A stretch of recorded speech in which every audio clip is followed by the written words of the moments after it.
নমস্কার বন্ধুরা, দীপাস কিচেনে আপনাদের সবাইকে স্বাগত। আজকে আমি একটা বিস্কুট বানাবো। বিস্কুটটা কিভাবে বানাবো সেটাই আপনাদের সাথে আমি শেয়ার করব। তো চলুন কিভাবে বানাই দেখে নিন। আমি এখানে চিনেবাদাম নিয়ে নিয়েছি। এটা আমি ভেজে নেবো, কাঁচা বাদাম ভেজে নেব, ধিমি আছে ভেজে নেব, তাহলে ভেতর থেকে ভাজাটা আমার হয়ে যাবে। আমি সুজি নিয়ে নিচ্ছি, সুজিটা মিক্সিতে গুঁড়ো করে নেব। এটা হলো আমি ময়দা দিয়ে দিচ্ছি, যতটা সুজি দিয়েছি তার ডবল আমি ময়দা দেব।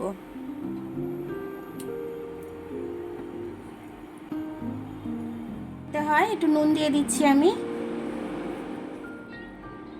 চিনিটাকে আমি গুঁড়ো করে নেব একটু। কটা এলাচ আমি দিয়ে দিচ্ছি চিনির মধ্যে, বিস্কুটের সুগন্ধটা খুব সুন্দর আসবে। চিনিটা আর এলাচটা আমি গুঁড়ো করে নিয়েছি, এটা আমি দিয়ে দেবো। খুব ভালো করে এটাকে আমি মিশিয়ে নেব। ময়ামের জন্য একটু তেল দিয়ে দিচ্ছি আমি, সাদা তেল।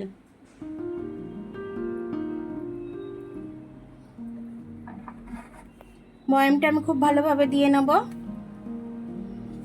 তাহলে খুব ভালো খাস্তা হবে। আর এটা আমি একটু বেশি করে করে রাখছি, ঘরে বিস্কুট টিস্কুট মানে যখন থাকবে না তখন এটা দিয়ে কাজ চালানো যাবে। দেখুন এরকমভাবে মোটো হচ্ছে মানে ময়াম আমার হয়ে গেছে সুন্দরভাবে।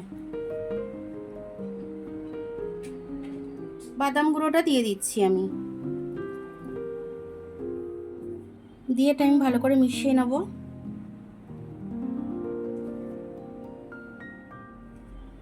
অল্প করে একটু গুঁড়ো দুধ দিয়ে দেবো যাতে স্বাদটা আসে ভালো।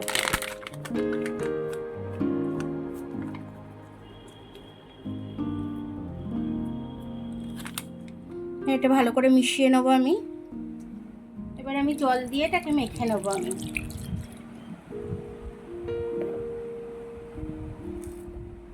দেখুন আমার আটাটা মাখা হয়ে গেছে, শক্ত শক্ত করে মেখেছি আমি, বেশি নরম করিনি একদম।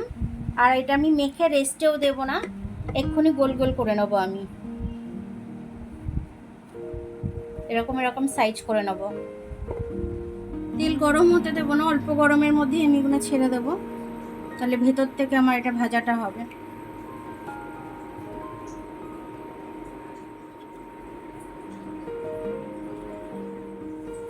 এবার আমি উল্টে দেবো এক পিঠ করে।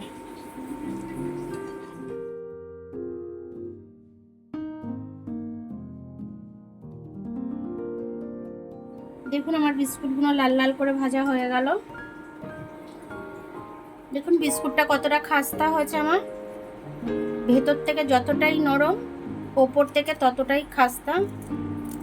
দেখেছেন একদম কুড়মুড়ে, ঠান্ডা হয়ে গেলে আরও কুড়মুড়ে হয়ে যাবে। এরকমভাবে ঘরে বানিয়ে রেখে দিলে আপনারা লোক কুটুম আসলেও দিতে পারবেন, নিজেরাও ঘরে টিফিনে খেতে পারবেন। এটা বানিয়ে রাখলে স্বাস্থ্যকর, বাচ্চারা খেলে পরে খুব উপকার, নিজেরাও ঘরে খেলে পেটটা ভরবে। আর আমার ভিডিওটা দেখার জন্য অনেক অনেক ধন্যবাদ। আমার ভিডিওটা যদি পছন্দ হয় লাইক সাবস্ক্রাইব বেল আইকনটা একটু টিপে দেবেন, আর যদি ফেসবুক থেকে দেখেন লাইক আর ফলোটা একটু করে দেবেন। আবার কাল দেখা হবে নতুন রেসিপির সাথে, ততক্ষণ আপনারা ভালো থাকবেন, আমি আসছি।